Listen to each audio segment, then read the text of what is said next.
Good morning students. कल मैंने आपको स्टेटमेंट वाले सम बताए थे एक्सरसाइज 8B के। आज मैं आपको उसके आगे के सम्स बता रहा हूं। सम्स को ध्यान से समझिएगा। एक परिमेय संख्या का अंश उसके हर से 3 कम है। अंश जो है हर से 3 कम है, तो जो संख्या कम है, ठीक है, ध्यान से पढ़िए, अंश जो है वो कम है, हर से कितना 3। तो माना हर बराबर कितना x, तो अंश कितना हो जाएगा इसका, अंश जो था वो हर से 3 कम था, x माइनस 3। ठीक है, अब कह रहा है कि यदि अंश को 3 गुना करें, अंश को कितना गुना करें, 3 गुना, और हर में 20 जोड़ दें तो नई संख्या 1/8 प्राप्त होती है। देखिए प्रश्नानुसार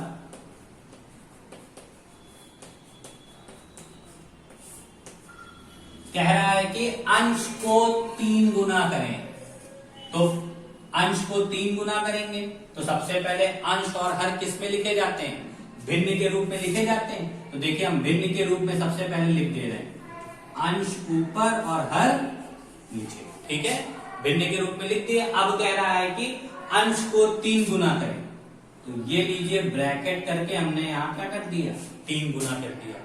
ठीक, और हर में 20 जोड़ दें। देखिए हर में कितना जोड़ दें, 20, तो हर में ये लीजिए मैंने 20 भी ऐड कर दिया, तो नई संख्या 1/8 प्राप्त होती है। तो नई जो संख्या है वो 1/8 होती है, मैंने 1/8 के बराबर। ठीक है, इसी पार्ट को फिर से समझिएगा। किसी परिमेय संख्या का अंश उसके हर से 3 कम है, यानी हर बड़ा है और अंश छोटा है, तो हमने हर को मान लिया x, अंश उससे 3 कम था इसलिए x माइनस 3 लिख दिया। अब मैंने संख्या को, अंश और हर में है तो संख्या को मैंने बटे में लिख दिया। फिर कह रहा था यदि अंश को 3 गुना करें, तो देखिए अंश ये था, इस संख्या को मैंने ब्रैकेट में 3 गुना करने के लिए 3 से मल्टीप्लाई कर दिया, और हर में कह रहा था कि हर में 20 जोड़ दें। ये देखिए हर में मैंने 20 जोड़ दिया, तो संख्या कितनी प्राप्त हो गई, 1/8। अब इसको सॉल्व कर लीजिए, 3x 3 3 9 upon x plus 20 is equals to 1/8। अब देखिए हम क्रॉस मल्टीप्लीकेशन करेंगे, 8 3x minus 9 is equals to 1 और x प्लस 20। तो देखिए क्या आया, 8 3 24x, 9 8 72, x प्लस 20। देखिए 8 का हमने इससे मल्टीप्लाई किया, 24 आया, 8 का मैंने 9 से मल्टीप्लाई किया, 72 आया, 1 का मैंने x के साथ मल्टीप्लाई किया, x आया, और इसी 1 का मैंने 20 के साथ मल्टीप्लाई किया तो 20 आ गया। अब आप लोगों को पता है, क्या पता है, x एक तरफ होता है और बिना x और बिना x वाली डिजिट एक तरफ होती है। तो देखिए 24x minus x is equals to 20 as it is रहा, 72 इधर चला गया, तो 72 किसका हो गया, प्लस का। तो 24 में से x सब्ट्रैक्ट किया आपने, जो 23x आया इज इक्वल्स टू यहाँ 2 और 7 और 2 कितना आ गया, 92। अब मैं यहाँ x की वैल्यू आपको यहाँ निकाल के दे रहा हूं, क्योंकि नीचे का पोर्शन आएगा नहीं। तो 23x इज इक्वल्स टू 92, तो x is equals to 92 upon 23। इसको कट करेंगे तो 4 टाइम्स जाएगा, तो x कितना आ गया, 4। तो ये आपका भी आंसर नहीं हुआ, ये x का मान आया। तो भिन्न आपकी क्या थी, भिन्न हमारी थी, देखिए यहां बता रहा हूं मैं, भिन्न आपकी थी अंश बटे हर। अंश क्या है मेरा, x माइनस 3, और हर क्या है मेरा, x। अब यहां पे x की वैल्यू पुट ऑन कर दीजिए, जो कि आपकी 4 निकली है, 4 माइनस 3 अपॉन 4, सब्ट्रैक्ट कर दीजिए तो 1/4। तो भिन्न आपकी क्या आ गई? 1/4। कोई दिक्कत तो नहीं। सवाल का मेन प्रोसेस केवल इसी में था। जिसको ये चीज समझ में आ गई, ये सब तो आप लोग पिछली पूरी एक्सरसाइज में करते आए हो। आप लोग जंपिंग करना, मल्टीप्लाई करना, ब्रैकेट ओपन करना सब कर लेते हो। बस इस चीज को ध्यान देना। अब देखिए नेक्स्ट सम बताने जा रहा हूं। नेक्स्ट सम को थोड़ा सा ध्यान से कीजिएगा। मैं पहले इसके 2 पार्ट कर दे रहा हूं, जिससे आधा इस पे और आधा इस पे चला जाए, आपको प्रॉब्लम ना हो। देखिए क्या रहा था, एक परिमेय संख्या के अंश हर से 4 अधिक है। अंश जो है वो हर से कितना अधिक है? 4। तो सबसे पहले माना हर बराबर कितना? x, और अंश उससे 4 अधिक है, तो अंश कितना हो जाएगा? x plus 4। ठीक है। अब कह रहा था कि यदि अंश में 5 जोड़ दें तथा हर से 4 घटा दें, तो सबसे पहले इतना काम करने के बाद संख्या को आप भिन्नात्मक रूप में लिख लीजिए। भिन्नात्मक का मतलब क्या? अंश ऊपर और हर नीचे। लिख दिया मैंने संख्या को। अब सवाल पढ़िए, यदि अंश में 5 जोड़ दिया जाए, अंश ऊपर वाली संख्या होती है, मैंने जोड़ दिया 5, तथा हर से 4 घटा दिया जाए, हर से आप 4 घटा दीजिए तो माइनस का 4 हो गया। तो नई संख्या 2 प्राप्त होती है। तो नई संख्या हमारी क्या प्राप्त होती है? 2। बराबर करके 2 लिखते हैं। ठीक। अब देखिए इन दोनों को ऐड करिए, x plus 9, x minus 4, cross multiplication करिए इसके अपॉन में 1 मान के, 1 x plus 9 2 x minus 4, multiply कीजिए, x plus 9 is equals to 2x minus 8। अब देखिए 2x को जम करा के इधर लेके आइए, x माइनस 2x माइनस 8 और माइनस 9। हमने आपको बताया था कि केवल उस डिजिट के ही साइन चेंज होते हैं जो डिजिट इक्वल्स टू को जंप करती है। जो डिजिट इक्वल्स टू जंप नहीं करती है उसके साइन चेंज नहीं होते। देखिए ये x उधर जाता तो माइनस का होता, पर ये x अपनी जगह रहा, इसने 2x को अपने पास बुलाया, तो देखिए 2x माइनस का होगा। इसने इधर को जंप किया और इस वाले डिजिट ने इधर को जंप किया, तो देखिए 9 और 2x के ही साइन चेंज हुए हैं, बाकी जो डिजिट जैसी थी उसको वैसे ही रखा गया है। 2x में से x गए और इन दोनों को minus minus plus 17। Minus minus plus होता है, बस हमेशा हम निशान उसका लगाते हैं जो संख्या बड़ी होती है। देखिए x से x कट हो गया, तो x बराबर मेरा कितना आ गया? 17। अब ये मेरा आंसर नहीं हुआ, ये x का मान हुआ। तो सबसे पहले हम भिन्न क्या होती है इसकी याद रखिए। भिन्न हमेशा होती है अंश बटे हर। अंश क्या है मेरा? x प्लस 4 और हर क्या है मेरा? केवल और केवल x। तो वैल्यू पुट कर दीजिए, x की जगह 17 प्लस 4 अपॉन 17, तो टोटल 21 अपॉन कितना आ गया? 17। ये आपका आंसर। अगर नहीं दिख रहा है तो मैं यहां लिख देता हूं 21 अपॉन 17। ये आपका क्या हो गया? आंसर। तो इस पूरे सम्स में सबसे पहले तो आप पहली लाइन को लिख लिया करिए, इसके बाद संख्या को भिन्न के रूप में लिख लिया करिए, फिर सवाल में जो कहे वैसा करते जाइए, सम इजीली सॉल्व हो जाता है। तो आप इस सम का स्क्रीनशॉट ले लीजिए, अपनी फेयर कॉपी में नोट कर लीजिए। इसी टाइप के आगे के सवाल मैं आपको बताने जा रहा हूं, पर इन सवालों को ध्यान से लिखिएगा और ध्यान से समझिएगा।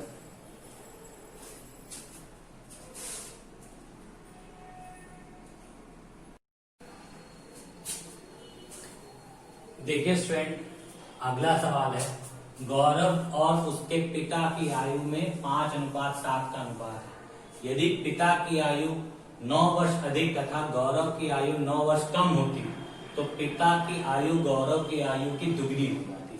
दोनों की वर्तमान आयु निकाली।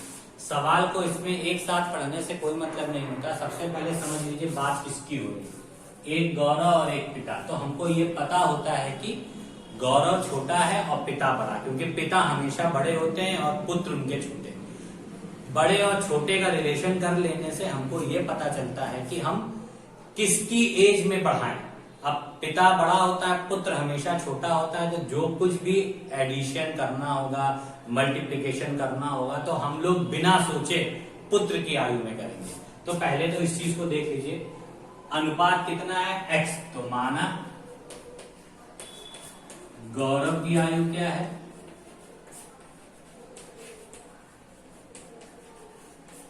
बराबर 5x, क्योंकि गौरव छोटा है, और पिता की आयु 7x, पिता बड़े हैं। ठीक, अब यहां तक का काम खत्म हो गया। ठीक है, तो अब हम क्या कर सकते हैं, यदि पिता की आयु 9 वर्ष अधिक तथा गौरव की आयु 9 वर्ष कम होती, देखिए पिता की आयु 9 वर्ष अधिक, तो प्रश्नानुसार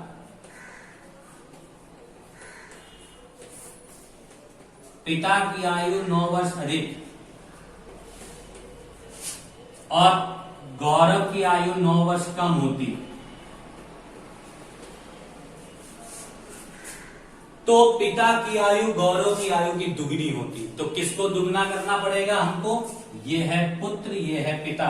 हमने आपको बताया था किसी संख्या में कुछ दुगना करना हो या जोड़ना हो तो हमेशा पुत्र की आयु में करिए, क्योंकि पुत्र छोटा है और पिता बड़ा है। ये मैंने दुगना कर दिया। अब देखिए 10x उठा जम करके इस साइड ले आइए, 7x minus 10x minus 18 minus 9, subtract कीजिए, माइनस का 3x माइनस का 27, माइनस से माइनस कट, 7/3 9 यानी x इज इक्वल टू कितना आ गया 9। ठीक, अब देखिए गौरव की आयु हमने क्या मानी थी 5x,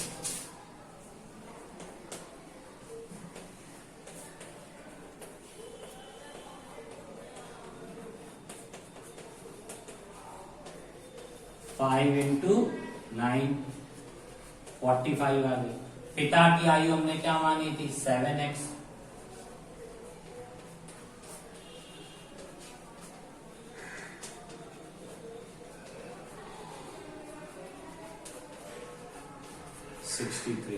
तो पिता की आयु कितनी हो गई 63 और गौरव की आयु कितनी हो गई 45। इसमें चाहे तो आप अनुपात में है, तो हमने आपको अनुपात में x बनाया था, तो आप चाहे तो इसमें एक लाइन और ऊपर लिख सकते हैं कि माना दोनों की आयु में अनुपात,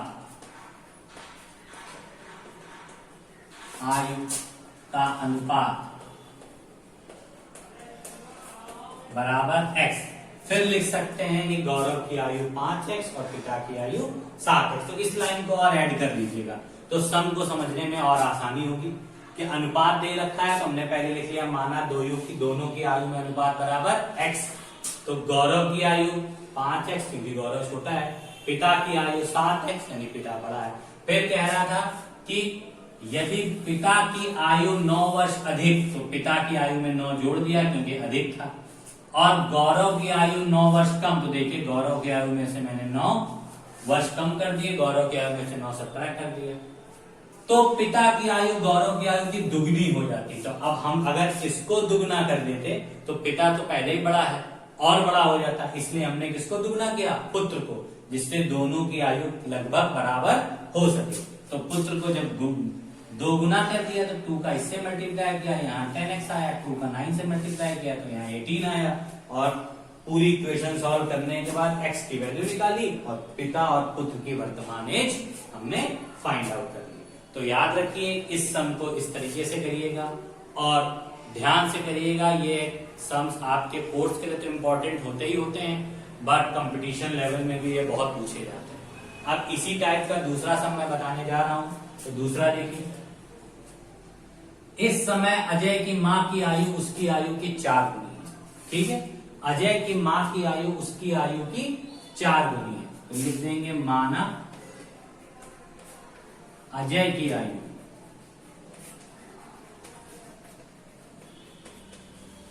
बराबर x। माँ बड़ी होती है तो माँ की आयु क्या हो जाएगी,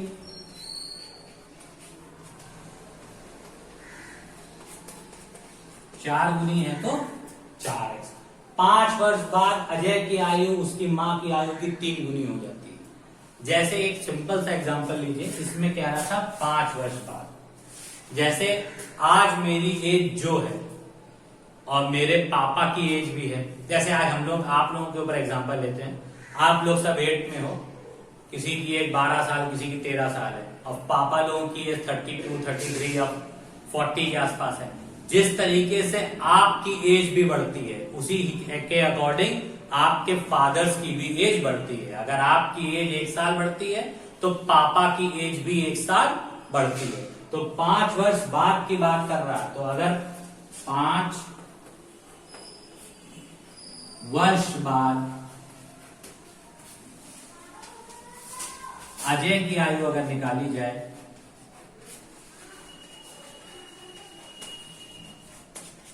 अभी x थी, 5 वर्ष बाद x प्लस 5 हो जाएगी, तो उसी हिसाब से उसकी माँ की आयु भी 5 वर्ष बढ़ जाएगी। तो 5 वर्ष बाद माँ की आयु क्या होगी, 4x प्लस 5। ठीक है, ये 5 मैंने क्यों किया, क्योंकि अजय की उम्र अगर 5 साल बढ़ रही तो माँ की बढ़ेगी। यही हम लोगों के साथ भी होता है, हमारी भी एज बढ़ती है तो अपने मम्मी पापा की भी एज बढ़ती है। अब देखिए, कह रहा था अजय की आयु उसकी आयु की 3 गुनी हो जाएगी। अब हमको पता है माँ बड़ी होती है और पुत्र हमेशा छोटा होता है, तो 3 का गुणा किसमें करेंगे, हमेशा पुत्र में करेंगे, क्योंकि पुत्र छोटा है और माँ बड़ी है। तो फिर 4x प्लस 5 इक्वल्स टू का साइन लगाया, x प्लस 5 किया और 3 गुना करना था तो 3 से मल्टीप्लाई कर दिया। अब देखिए 4x plus 5 is equals to 3x plus 15, उठा लाइए जम करा के, 4x minus 3x is equals to 15 minus 5, तो x इज इक्वल्स टू कितना आ गया मेरा 10। x की वैल्यू हमारी कितनी आ गई 10। तो अब अगर हम आयु निकालें तो अजय की आयु क्या आई थी मेरी, अजय था हमारा x, तो अजय की आयु तो 10 हो गई, और मां की आयु क्या हो गई थी 4x, यानी 4 इंटू 10 40। मां की एज क्या हो गई 40 और अजय की एज क्या हो गई 10। तो स्टूडेंट, मैंने आपको ये 2 सम्स बता दिए, एज वाले सम्स थे। बहुत अच्छी तरीके से इन सम्स की प्रैक्टिस कीजिएगा और अपनी फेयर कॉपी में नोट करिएगा। कल मैं आपको इसी टाइप के कुछ सम्स और बताऊंगा, जिससे आपको स्टेटमेंट वाले सारे सम कंप्लीट हो जाए, क्योंकि ये बहुत इंपॉर्टेंट होते हैं और आपको ये पर्टिकुलर सम जरूर आने चाहिए। तो आप लोग इसका स्क्रीनशॉट ले लीजिए और अपनी वीडियो को देखकर कॉपी में सम्स को नोट करिए और अच्छी तरीके से सम को सॉल्व करिए। और स्टूडेंट, आप लोग ध्यान रखिए, आप लोग वीडियो जरूर देखें, क्योंकि जब आप लोग वीडियो देखेंगे तभी आपको सारे सवाल समझ में आएंगे। अदरवाइज हम लोग आपको करके दे देंगे, फोटो खींच के आपके पास सेंड कर देंगे, तो आपका कोर्स कंप्लीट होगा, नॉलेज नहीं बढ़ेगी। अगर आपको नॉलेज इंक्रीज करनी हो तब आप सम्स देखिएगा, नहीं सम को समझ में आएगा तब आप लोग गूगल मीट पे अपने क्वेश्चन पूछ पाएंगे। अगर आप लोग वीडियो ही नहीं देखेंगे तो आप लोग कभी भी गूगल मीट पे क्लास में कुछ पूछ नहीं पाएंगे। टीचर्स को जो पढ़ाना होगा वही पढ़ाएगा। तो इस चीज को ध्यान रखिए, वीडियोस को देखिए, जहां जो चीज नहीं समझ में आती है टीचर से पूछिए। Okay student, thank you and have a nice day.